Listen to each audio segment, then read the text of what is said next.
How we doing today, folks? Welcome to Just Convos. Today, I have the pleasure of talking to the great, soon-to-be super great, Mr. Mike Jones. First time I seen him, this guy was doing a comedy stand-up in Atlantic City. He was tearing it down. So eventually, I finally got to talk to him, and I did see him do a couple skits on the internet before it made me want to work with him. So how we doing today, sir? Thank you for coming out. Thank you for having me, man. Thank It's my honor. All right. First question I always like to ask people, where you from? All right, so what's funny about that is I always tell people I'm from all these different places. But, Okay. I was born in Baltimore. Okay. But I moved to Philly when I was like 5, so I'm from Philly. I grew up in the Frankfurt area. Okay. So I'm a Frankfurt dude. Oh, man. I grew up down Frankfurt, man. Yep. I have nothing in common with y'all guys. Bro, I'm a Frankfurt. It's a whole nother world. It's a whole nother world down there, bro. But that's my home side of the city, man. Okay, so you went to like Frankfurt High and all that stuff like that? I did not go to Frankfurt High. Okay. I went to Randolph High School, which is up in Dobbin State? We said Yeah. Randolph? Okay. Randolph, which is part of Dobbin. Yeah. Okay, now I'm down with you now. Okay, Yeah, see, now we so cool. we Now got I'm a North Philly guy now. Yeah. I'm all over the city. But I went to Randolph, but like Frankfurt was like a place where I moved to when I was like 6. Played literally football all the way down there. Okay. I just didn't go to the high school because I went to another high school for my trade school. Maybe that's why you graduated. No. No, not saying that about Frankfurt. No, like when I was young, my dad let me go to no neighborhood schools. So Right. So I had a family that was all from North Philly, certain schools. He was like, nope. Then he moved us uptown. Time to go to high school. He was like, nope. So like I'm telling you, I couldn't go to a lot. Like my dad shipped me out to the bottom to go to high school because I didn't know nobody. Damn, for real? Yeah, it was fucked up life. Then they sent you all the way to West? Yeah, University City. Yeah. My pop shipped me to the other side of town just so I couldn't. And I see why he did it now because I did graduate. So he made sure by the time I started becoming an idiot, I'd be on my way out the door. There you go. Yep, that's exactly what my mom said. She's like, nah, you're not going to listen to a neighborhood high school. You're going to go. Yeah. So that's what I'm saying. It worked. So all right, boom, you go to Randolph, you graduate, and I see online like you're a firefighter. Yeah, man. But I also see that you're a comedian. Yes, So which one did you start first? So it's crazy, like, my high school was a trade school, and my trade in high school was Fire Academy. For real? So, yeah, I didn't even know it was a trade. I thought shit was like barbering and home ec and shit. So fire was a trade. My trade was fire and EMS, so I got like all my EMT certifications, all my firefighter certifications in high school. Okay. And then I always was like a class clown, but I was a class clown that get like good grades. Okay, so you knew your work. So I was like honor roll. I still graduated top 10 in my class. But firefighter was my trade. I fell in love with it. Of just the excitement, the adrenaline that you get, and just being part of a team. And I always like been like funny. So I guess like I realized I really wanted to do this was in high school. Okay, so both. Yeah, I found it like in high school, but I really started chasing it like as I got older in life. But I started firefighting in high school, and I made it a career. I did go to college, but I made it a career. Okay, so you went to college and then came home to be a firefighter? Yeah, bro. So waste money, or it was just to waste money. It sounded like a waste money joint. No, so the biggest thing about firefighting is like, so high school I had all my certifications, but then I went to college. I played football. I was on an academic scholarship and all that, and my mom got sick. So when my mom got sick, my brother lost his scholarship at IUP. He was on a scholarship too. Okay. And it just, you know how it is in a minority family. It turned to, yo, one year I gotta come home. He was in his senior year. I'm going into my sophomore year. What college? He went to IUP. I went to Mansfield University. Mansfield, okay. And it was just like, yo, I need help at home. So I came back home. The fire department's hiring. I applied. And you got in like that? Well, it took some time. No, I'm saying because most people I know who work for the fire department, I usually see them as crossing guards. They usually become like city workers. And then they get in the system, and then somehow they'll be able to. Oh, no, I got in. You got right in? Yeah, I got in. I got right in. So I came on as an AMT first, and then I switched over to the fire side. And okay, so first you was like the ambulance. Yeah, I was on the ambulance. Okay, I was in the ambulance, and then I switched over to the fire side. And like even with the degree, the coolest, like my particular goals within my career field is I want to move up rank. Oh, okay. So my degree still helped me. So I did graduate Mansfield with my associates, but now I did go back to Newman.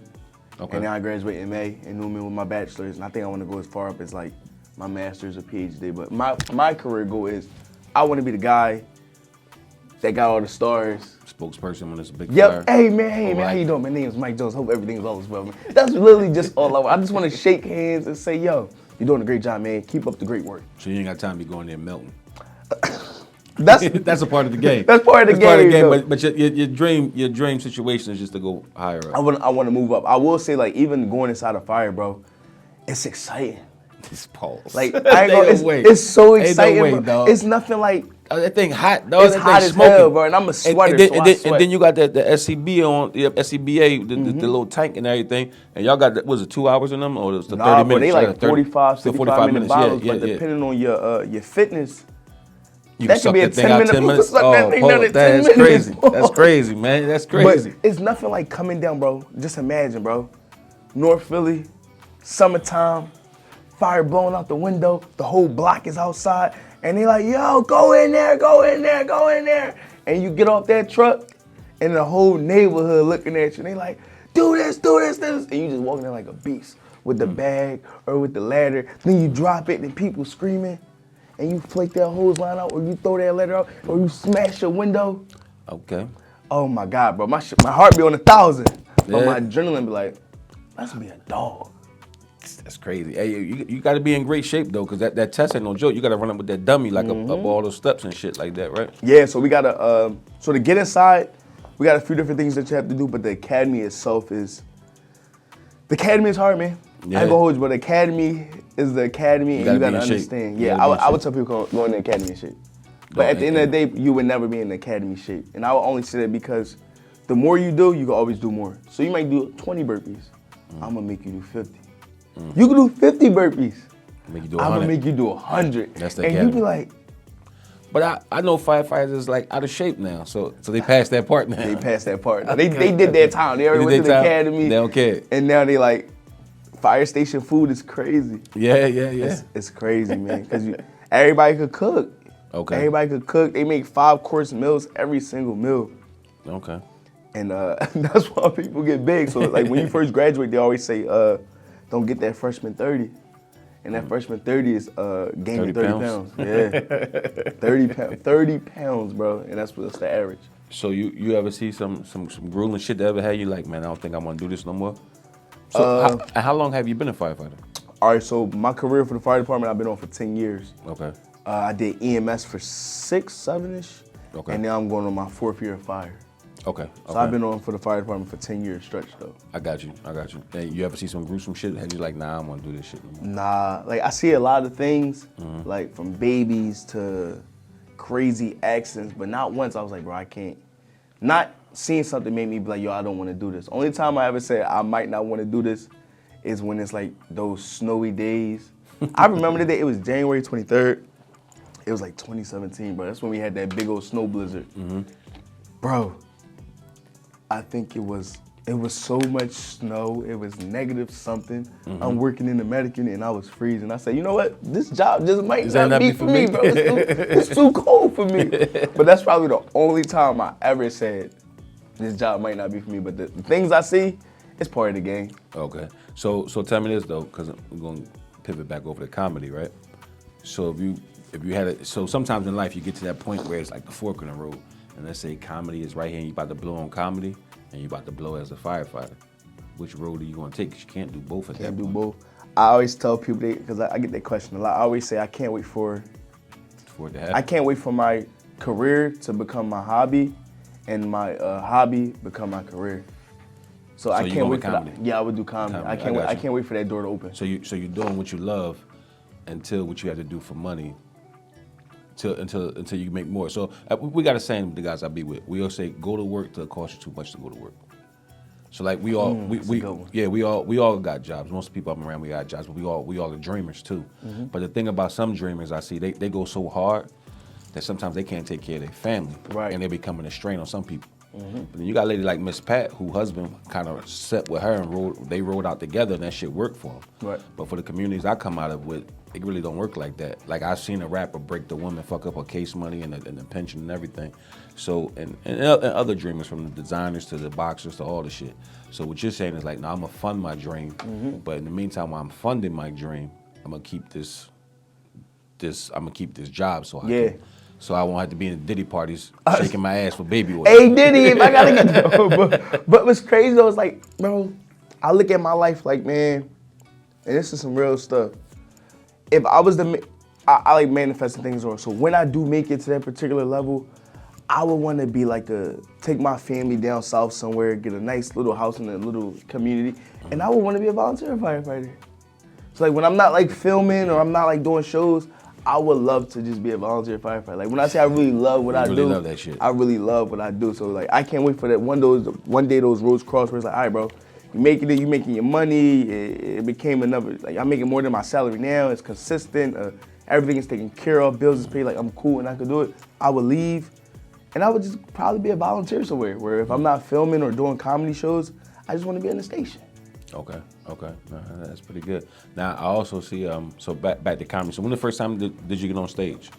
Oh man, I remember the first time I got on stage, I had to be back in like 2017, 2018.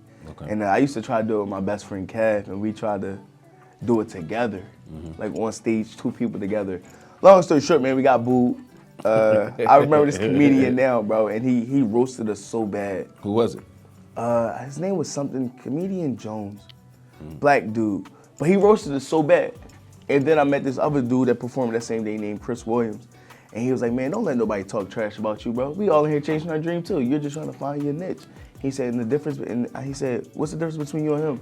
Oh, well, He had more practice. He said, there is no difference, bro. He in the same little bar just like you. He ain't make it to no place better. He worked for the cable company, man. Ain't nothing different, so don't discourage yourself. And ever since I talked to Chris Williams, I just kept going. Okay, and what about your partner? He's still doing it? Nope, he's definitely still not doing it, bro. He died on that one. He died on that one. But whenever I do write my jokes, though, he's still one of my best friends. I write my jokes and I sit down next to him. Okay. And I'm like, yo, what you think about this? Because I think he's way funnier than me. He just got life that him. Like, you know, he got family now. Life be life. Yeah, he got family. You know, you got to be a dad and stuff now. That's why. So you don't have kids? Nah, no kids. So that's how you're able to keep going hard at the business. Yeah, I still go hard, but so you don't really have to make that decision, right? Do I buy the Pampers or buy some new pens to write comedy? No. You have to make the decision. No. Some people do though. Yeah. I listened to Steve Harvey's story about that. Yeah. Sleep in that car. Yeah. You got that in you? Nope. No, I do not. But I like sleeping in my bed and my heat in my house. But I will take that drive though. Yeah. The opportunity, I'll take that drive. But I just got a job right here for a hotel room too. Yeah, no. Hey, it makes sense to me. So do you have you ever self-financed your own show now at this point? I'm at the point now where, bro, like I got a great manager, and he does allow me the opportunity to invest within our shows. Okay. So now comedy's starting to be like a business stream of income in the business. Yeah. Producing shows is definitely it's just a whole different level. Yeah. And that's something that I'm still learning. But I sometimes I put a couple dollars in it. Okay, I see you got some of those skits like the security guard, the trash man. I'm beefing with the trash man on Chester Avenue now. You motherfuckers gonna stop fucking with me. Yeah, bro, put the trash cans back where you got them from. Just pick my shit up. Let's just pick my shit up. Please pick my shit up. And bring my trash lid back too, because I'm tired of my trash lid getting stolen. All that good shit. Actually, I think they throw the lids in the back of the fucking truck. Like, fuck them motherfuckers like it's a frisbee or something, man. They don't care. So yeah, those skits and shit. I even see you collaborate with some people, which is strange because not strange, it's rare because Philadelphia sometimes, man, we get weird, man. It's like a lot of talent, but we never want to work together. We always like, I don't fuck with you. You know what I'm saying? But I see you work with. I don't know the guy's name, but I see you had him and Vodka in the skit when he was doing a security. Yeah, security guard. Yeah, it was pretty so funny. that's my man Scat. Shout out to him. He's one dude that I used to do a podcast too, like a live radio show called PSMG Radio. Okay. And he was popping back then still. And I reached out to him and he came on my particular radio show. Okay. And we've been locked in ever since. And I would say like with his particular following, we gained a relationship so far then, but people are like that. People don't want to collab or I gotta pay you. And they be like, bro, I'm not paying you no $1,500 to do no skit. Because some of the people that you do see, they have like the millions of followers, and they be like, you go see them in person, you be like, it's not. You know what I'm saying? You never meet. Well, not your heroes, but you never meet the person that you think they are. You know what I mean? You think it's gonna be like, yo, bro, what's up? We all from the same city. Don't go like that. It don't be the same, or it be like or they like portray a certain type of life, and then you meet them, and you be like, that's not you. Yeah. Or this ain't this. Like, well, we in the band though. But you got them 500,000 followers. But I will say, like, my man Scat, bro, he always show love, and we build a genuine, great relationship. Okay. And I personally love collabing with other content creators, just because, like, I'm just a regular person. So you're more like an independent anyway. So like you would be more of a Master P than like a than like just the average artist. Yeah, but See, I do my own. Yeah, you do your own, so you understand what it makes to build something. You understand what the investment is. So when a guy tell you he want 1,500, even though you could pay 1,500, you look at him like you ain't worth 1,500. Ain't worth 1,500. Yeah. To me, it's yeah. like some people might jump on it, but nah, I'm good, bro. I figure it out by myself. Yeah. I might put 500 behind. You can put 1,500 to promotion. Put to promotions, bro, and reach a different level versus just yours, but. Yeah, but I will say that's true, man. People don't be wanting to collab, or you gotta pay them, and I'm not paying you. You're not paying nobody. I'm not. It all depends on who you are, but majority of the time, nah, I'm not. I'd rather create a genuine relationship. Well, even with this podcast, when we first started shooting, the first thing we did is we laid out the people we wanted to work with and shit. And what I saw is like, man, I'd rather reach for the people that's kind of like on my level, up and coming, than try to go to the people up there, because when you go to the people up there, unless I have somebody who can mend the relationship between us and let them know like I ain't a sucker. Because when you come and give me the sucker shit, I'm good. I'm good. You know what I mean? Saying I'm good. Like I self-finance. All this shit self-finance. This is the conglomerate, not just me, but everybody I work with. Right. This is us doing this together. So we don't need to. We ain't kissing no ass. You know what I mean? And we'll take the long route. We'll take the stairs, other than the elevator or the helicopter. We're gonna take the stairs. Right. I agree. I genuinely agree, bro. Because we can create a great relationship now. Yeah. And now years go by, man, and I hit a different level, you on a different level, and it's so crazy how everything comes back to like circle. Yeah. And that's how relationships supposed to be. Hey, even if so, I just want to champion somebody who made it. Hey, do your thing, cause nobody owe you nothing. No, you don't. No, nobody owes nobody. You know what I'm saying? And it's weird, man. Like it was like this back in the city, back in the music scene, but it's just not this city. It's a lot of places. Right. Some places do work together, but even the ones that do work together, it's not all peachy creamy as they make it seem. Like, you know what I mean? But nah, man, that's a dope joint. That's a dope joint. So I see you open up for Tommy Davidson. I see you did some work with Buck Wild. How was that, like working with those guys? I would say Buck Wild. I remember when I first started, like in 2017, 2018. I met Buck Wild, and he was just an OG that took me under his wing, and he would allow me to control his social media pages. For real? Yeah, I used to write jokes on his Facebook, on his Twitter. I would just type them up. Whatever, he just wanted me to control his social media. Damn, that's but good. he offered me the opportunity just to be around him. Okay. So one thing I learned as I got older is I gotta offer value before you're able to give value. So I need to bring something to your life before you're even able to bring something to me. So it's like I always offer like, what can I do to make your life easy?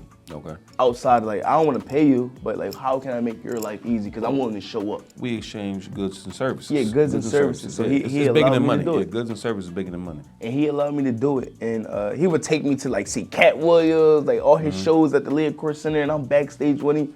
And I would just sit there like a fly on the wall and just listen. Just listen to their conversations. I remember one time I love Kevin Hart. That's who I genuinely love, adore. You got the Kevin Hart vibe. That's what I But like. it's really because you're the firefighter. You got the shaved off shit and the weird voice and shit. So I get it. That's my idol. And I always say, man, one day I'm gonna play one of his roles one day. But I remember one time, Kevin Hart is very cool with Buck Wild. Yeah. Like talks about him and everything. Yeah, So, I hear the stories about Buck Wild having the fake money when they went to Jersey. yo, that's true. Yo, he told the same story, Yeah. and in his book they talk about it. So I remember one time he had a house party. Kevin Hart wasn't there, but the whole like majority of the Plastic Cup Boys was there. And I'm like, damn, bro, you're like right here, next to these particular people. 6 degrees of separation. Bro, that's exactly how I feel. So I mess with Buck. Tommy Davidson, he's another great mentor.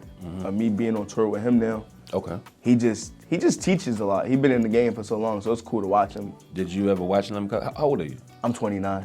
So you was a baby. I was at a most baby, when but I do know Living Color. I do know Living Color, man. Yeah, well, the beat, I was probably about 10 when that was out, and that thing was, yeah, I'm old as shit. Yeah, that's me. He's chasing his dreams still. We're doing it together. Hey, listen, man, ain't no baby starving. Everything paid. I'm good. I love it. Yeah, but yeah, I remember Living Color. It was a hell of a joint. To go back to Buck Wild, just to give you a little joint. Back in 2008, I owned a bar called the Chill Spot. Buck Wild and them. It would be comedy night there. We would have a comedy night, and he was one of the comedians that would be there. Funny dude, yeah.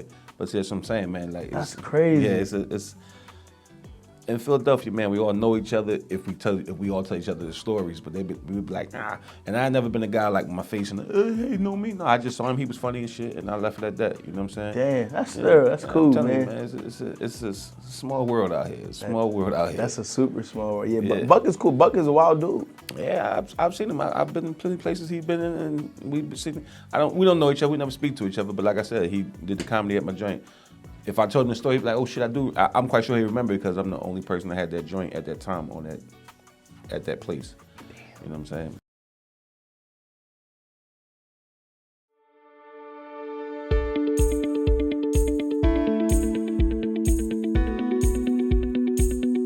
Pioneer Elite Care is committed to treating each individual with dignity and respect. We take pride in providing quality care to those who require assistance at home. Contact us now. Excellence is our standard. Excellence is the rule, Never the exception. PioneerEliteCare.com. That's pretty dope owning a bar though. No, it's not. No, but I would love to be like a ghost one day. Just wear suits and have my own lounge. Player. That shit is all smoke and mirrors. It's just like how you think rappers got money and they really don't. It's the same shit. Like let me say it right, because somebody gonna see it and think I'm hating. let me say, let me explain to you what a bar is. A bar is a place that if you have a lot of money, it's a great place to lose money, and if you have to launder money or just hide money and shit like that, that's what a bar is for. Like trying to make it as entertainment, it works for me. Maybe first 3 years you hot as shit. You could be hot as shit, but every night you hot is like you made a half-court shot. So some people can make a half-court shot 3 years in a row. Right. But who gonna keep making a half-court shot every day for 20 years in a row? Right. It ain't gonna happen. You know what I mean? It ain't gonna happen. Now, it's funny because sometimes you get right to when technology had changed it, so we had a hell of a kitchen and everything, but it wasn't Grubhub and all this shit like that. If that shit would have been out back then, that's something that could have. I learned that the food is just as important as the alcohol. So, I said to say, if you ever make it big, got your big deals and all that shit, and you need somewhere to lose some money, and you can put some of your hoes on the payroll so your wife don't see you. You know what I'm saying? That's what you do. That's what the bar's for. That's It'd be like, you tell the account, hey, look, put her on there. That's her salary every week. Don't worry about it. You know what I'm saying? It's like, no, don't People, people probably really do that though. Yes, I'm telling you, it's a lost leader. That's what it's for. It's a lot. So instead of you giving this girl 40,000, 20,000, go buy a bag. Hey, look, put on there. You know, make it go salary. ... Boom. I can't wait to be that rich. No, I don't do that at all. I don't do that. No, I've never done it. I never had that type of money. I just get lucky sometimes. But no, I said the same, man. As you know, bars are okay. I mean, all business is okay, but the best thing that you want to do is you want to offer something that people either consider a necessity or that really is a necessity. Okay. So like for me, the only business that impressed me is like selling electric, gas, and oil and heat. Right. That shit you need. Yeah. No matter how mad you mad, you got it. You gotta pay that. And water. You know what I mean? Those utilities are like the most amazing things. After that, I like shit like insurances. Shit like that. Those are the shits that I have learned through business. I've had every type of business you can imagine, from fashion, bars, done did all the shit. So I'm not saying they're bad joints, not saying you ain't gonna make money off them. I'm just saying necessities and utilities are the shits that change your life. But enough of that old people talk, man. So what do you have coming up? Like what you? So man, right now, bro, mainly just working with the manager.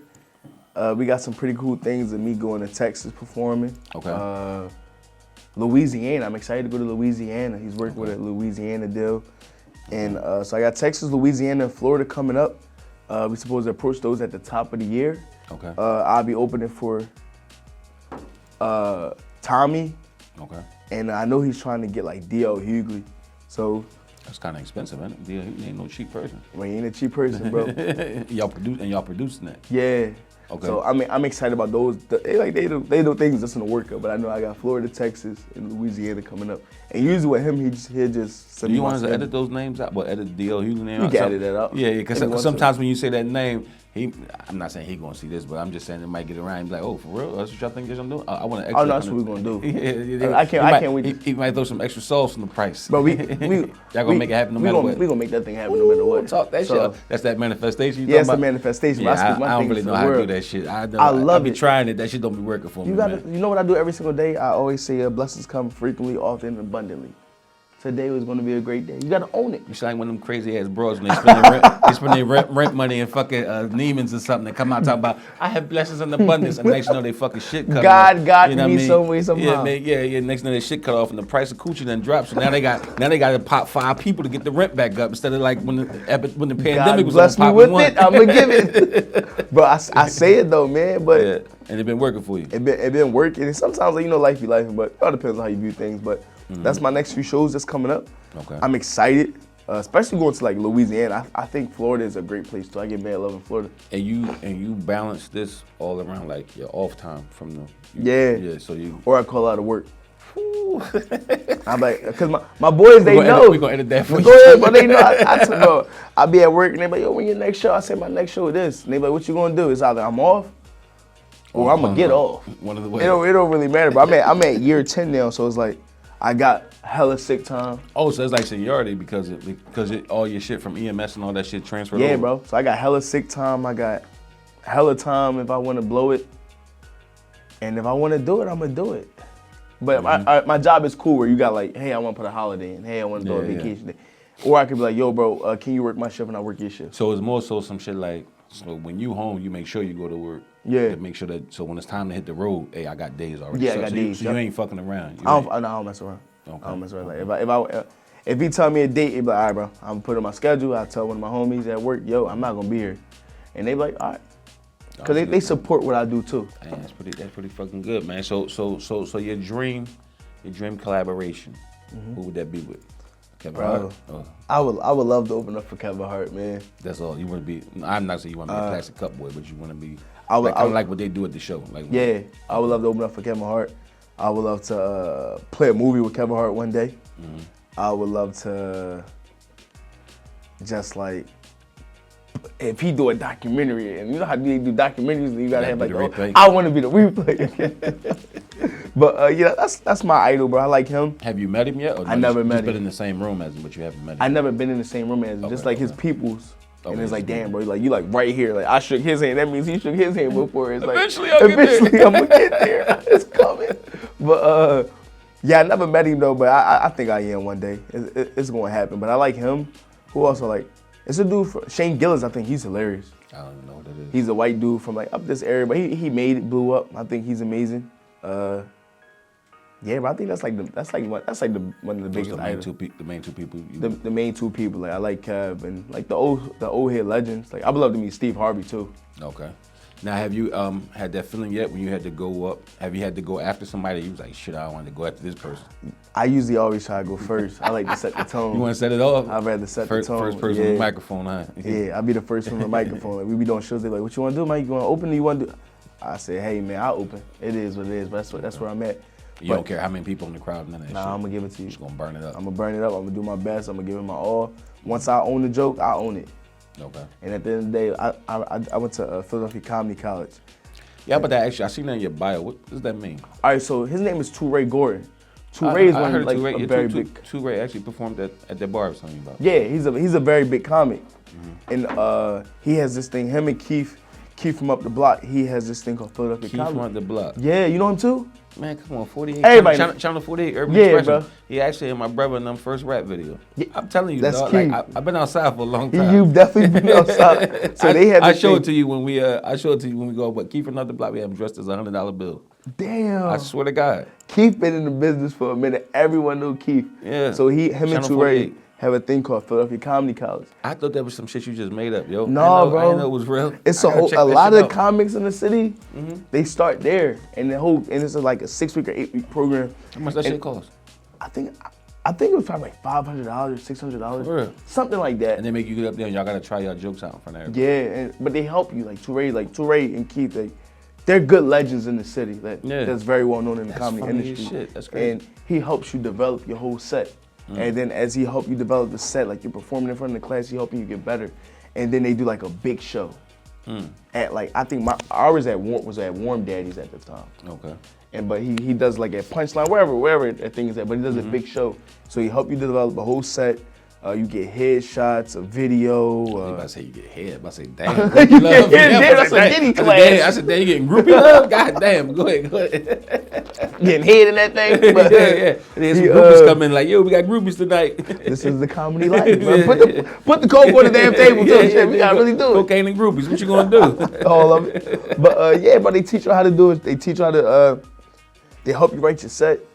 You get the headshots, you get the video reel, the slates and everything, so you're able to send to other comedy booking agents, and then they do a big show at the end, and like that, and that's how you get thrown into the game. And that was that's another show you opened up, or you went? No, so that was back in 2018, and it's something that all the students would perform. I probably was like the sixth one that went up. How was it? It was a great. It was one of my best shows. Sure. I think it was a great time. It was a great experience, and that's what opened up the door. Like, all right, bro, you can do it. Okay. And then one thing I learned from him was sometimes the joke's gonna hit, and sometimes they not. Yeah. It's the matter of the crowd and shit like that. It's the crowd, and it's the nature of the beast. I remember Toure said, "Shit, it ain't me, it's you." I know my joke's funny. It went over your head, and I was like, "Damn, man!" And even at a person at his level, if he have those days, that means I'm still gonna have those days too. Okay. And you ever, what was your worst feeling on stage before? Like, I remember, bro, I think I went there the week after. Buck Wild was the host, and I think I probably said the same exact set. It didn't work. That shit did not work. And you know what Buck Wild did? He came on stage, he said, man, come here, nephew, come here. On three, y'all, we just gonna do it, because I know y'all wasn't feeling that shit. 1, 2, Boo. 3, boom!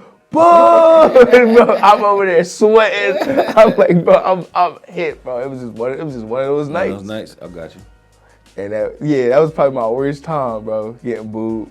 But it's part of the game. Now I can sit back and laugh at it, but I definitely drove home sweating like, damn, bro.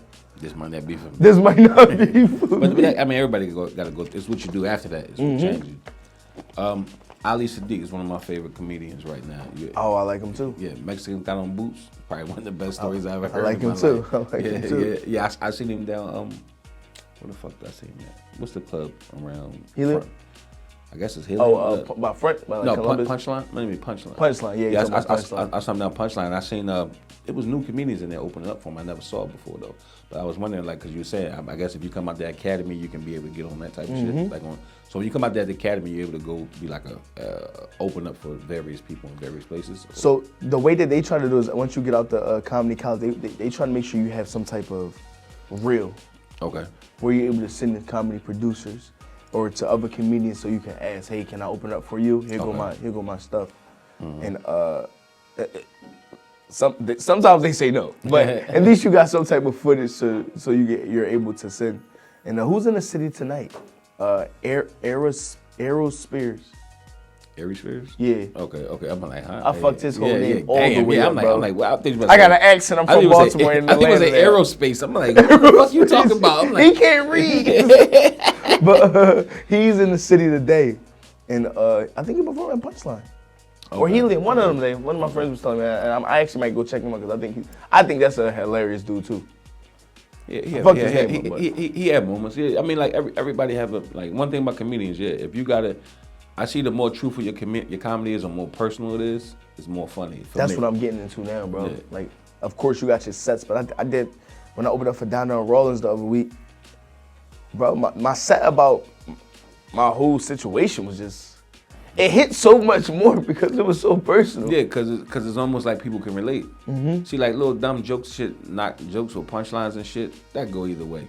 But you could tell a real story. People gonna feel that shit. Man, listen, people gonna feel it because, I mean, just like the Jamie Foxx joke, people say they know when to laugh or cry because it was taking them on a roller coaster because real shit gonna hit in the heart. You know what I'm saying? Like we all got the cupcake shit, but every comedian you came up here and named today, the shit got. I remember I hated Donnell Rawlins, but every comedian you came up in them, they got better as they started talking about personal shit. Right. I seen Donnell Rawlins damn near take a show away from Dave Chappelle. Damn. On New Year's 2020 at the Met in Philadelphia.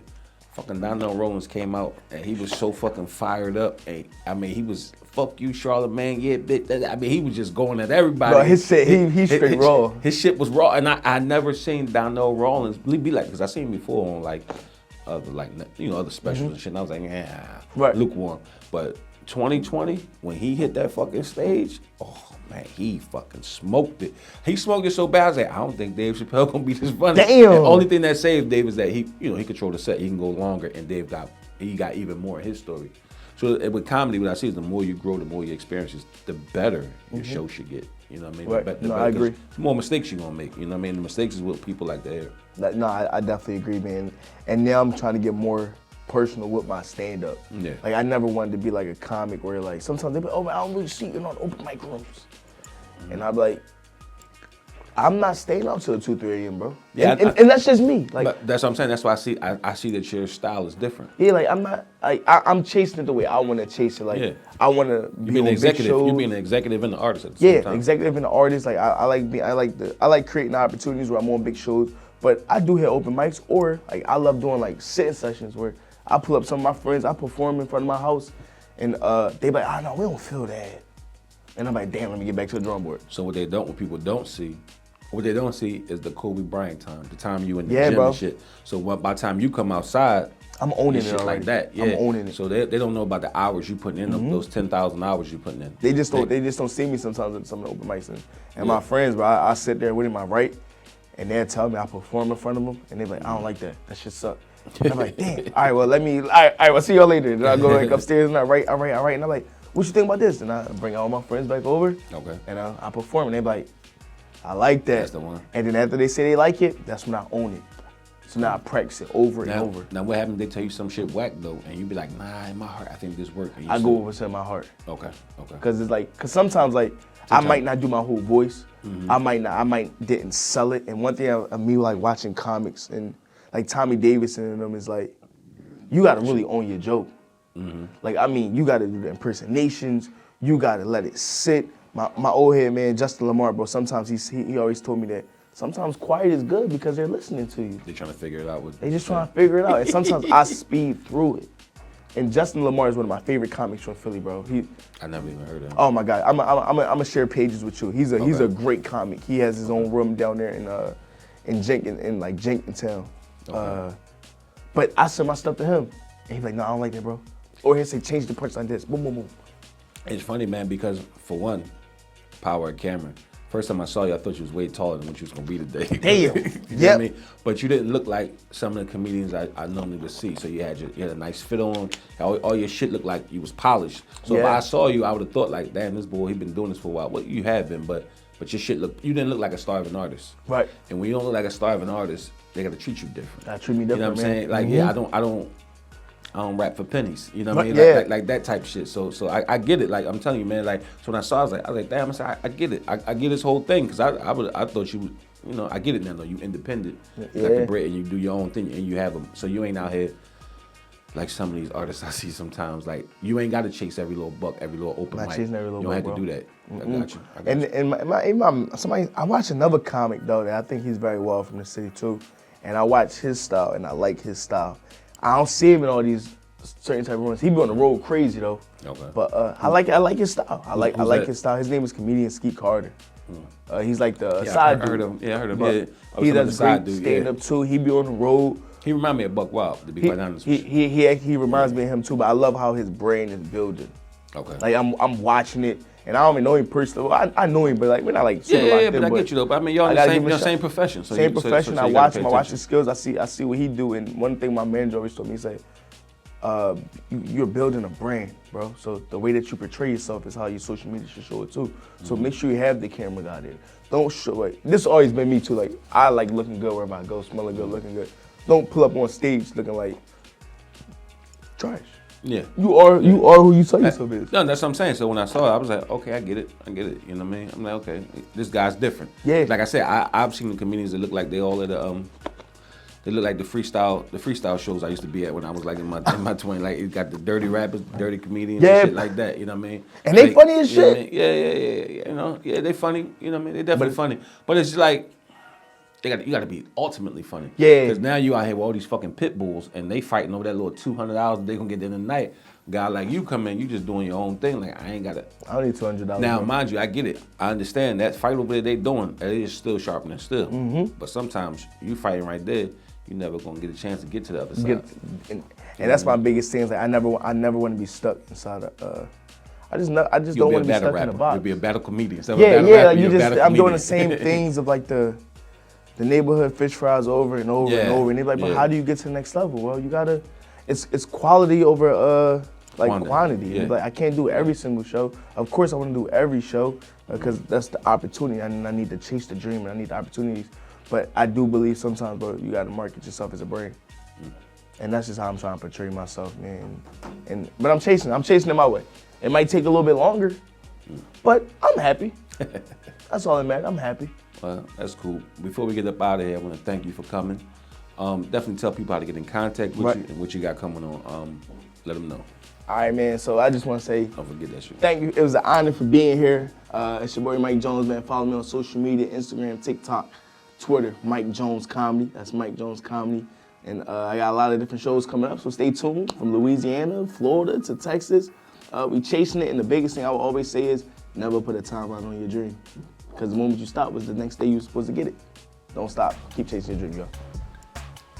All right, this is Sharif Hankins. We wrapping the day with Mike Jones. It was a pleasure. Second comedian we had on here. Telling y'all, Just Convos, we got it for you. Have a good night. Peace.